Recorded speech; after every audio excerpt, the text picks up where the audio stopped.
Episode 121. Hey, luck's on our side today. Yeshu prays. He reached level 23 and, of course, didn't miss his daily runs of the burial grounds dungeon. But so far, he hadn't encountered a single hidden boss, and there are usually several different types lurking in each dungeon. The chances for each to appear aren't the same. The Vampire Knight is the most deeply hidden one in the burial grounds. And yet we ran into him right off the bat today. Let's just treat this as a warm-up run. Yeshio commanded Lord Grimm to charge forward and engage the monster. Tangrou hurriedly sent Cold Smoke Soft charging in right after.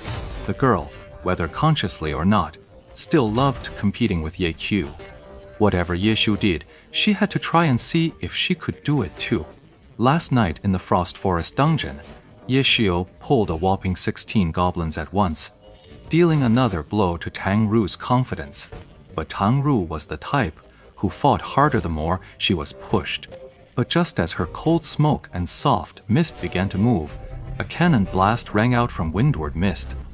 The two zombies that Lord Grimm was charging towards had already been alerted and were now shambling forward to meet him. He'd been working with Windward Mist for a few days now. To Tang Ru, this person's performance meant he was always one step ahead of her.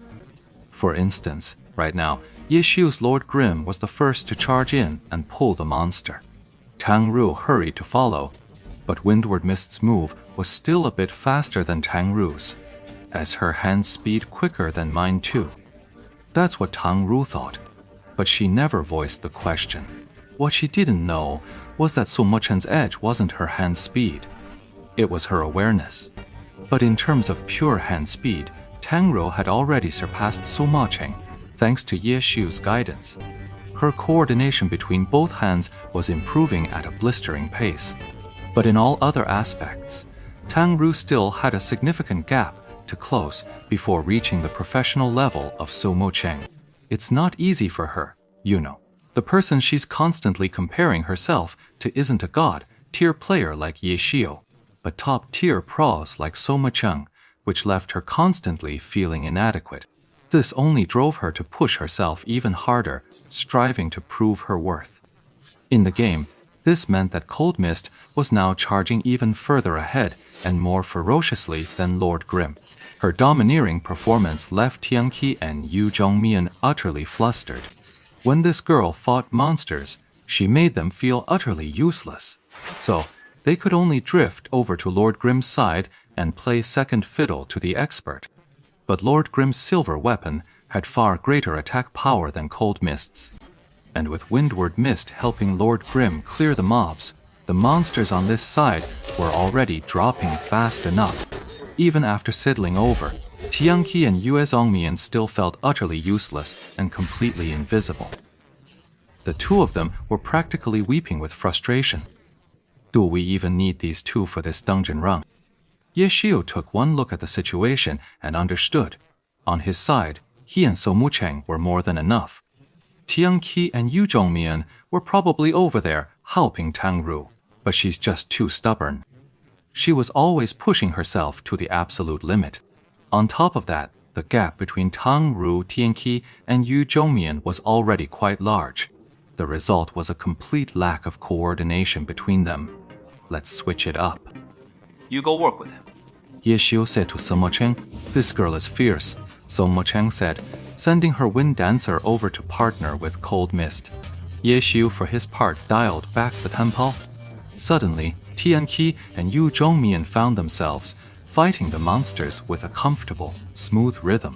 Given their skill level, they truly couldn't grasp such high-level concepts. They just thought that Windward Rain had gone over there, giving them room to shine.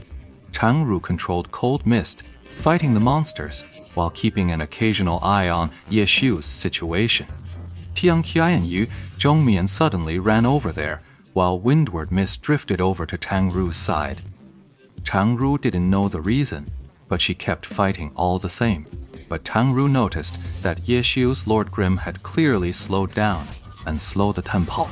But he had no idea what Yeshu was up to. Tang Ru kept attacking him. but gradually he realized the situation on his side had shifted. At first, he was the main force, with Windward Mist as support. But before he knew it, he realized the dynamic had shifted. Windward Mist was now leading, and he was the one following. This dynamic of who leads and who supports isn't just about which of us has the mob's aggro. It's about who dictates the pace and direction of the damage output. Qiangru realized, without even noticing, that her rhythm had been completely taken over by Windward Rain. He was just following Windward Mist's lead, reacting to her cues. How could a rookie like Tangru possibly grasp the intricacies of that kind of rhythm? He simply didn't like the feeling. In the ensuing chaos, his attempts to sabotage only created several close calls for the two of them. Even Ye Xiu's Lord Grim had to rush over to help out a few times. Changru was astonished. She had no idea why this was happening and was utterly bewildered. Then, I heard Windward Mist drift over to me and whispered, "Take a look at how he's handling his side." Changru knew exactly who was referring to. But in Changru's eyes, Ye Xiu's current performance was anything but spectacular. So slow, I could do that easily. If it were you, could you coordinate with Muna in the midst of sleep? That well, there are two kinds of teamwork. One is to adapt and coordinate with your partner. Tianqi and Zhao Mian were doing the simpler kind. The other kind is to lead others into cooperating with you. That's the kind he was doing. Then Changru paused again, a sudden realization dawning on her. Then you were guiding me just now, working with me. I was the one following your lead the whole time, but somehow it gradually shifted to you following mine. Changru scratched her head in front of the computer. This thing seemed incredibly profound. But to be honest, he wasn't a fan of the word cooperation. He much preferred the idea of standing alone, sweeping through 1,000 foes. "Boss!" At that very moment, Tianqi cried out in alarm. Everyone's gaze snapped forward, where at the path's intersection stood a figure not particularly tall. A knight clad in pitch, black armor had appeared at the crossroads, standing there as if he had always been. His face was deathly pale, his crimson eyes unnervingly strange. In one hand, he gripped a slender, scarlet beam of light, a lightsaber. In his other hand, he held a heraldic shield emblazoned with a single bat, standing silent and still. The five swiftly cleared the minor mobs, then turned their collective gaze upon Gro, the vampire knight, the deepest secret buried within the bone burial grounds. Since they hadn't entered its aggro range, the vampire knight remained completely still. He stood alone in the middle of the road, yet one could slip past him from either end without disturbing him. Many hidden bosses are like this. Players can choose not to fight, but when they encounter a rare hidden boss, most players would rather die trying than pass up the chance. For an ordinary team with no experience, a hidden boss is almost always impossible to take down. But for Ye Xiu and his team, that was never an issue.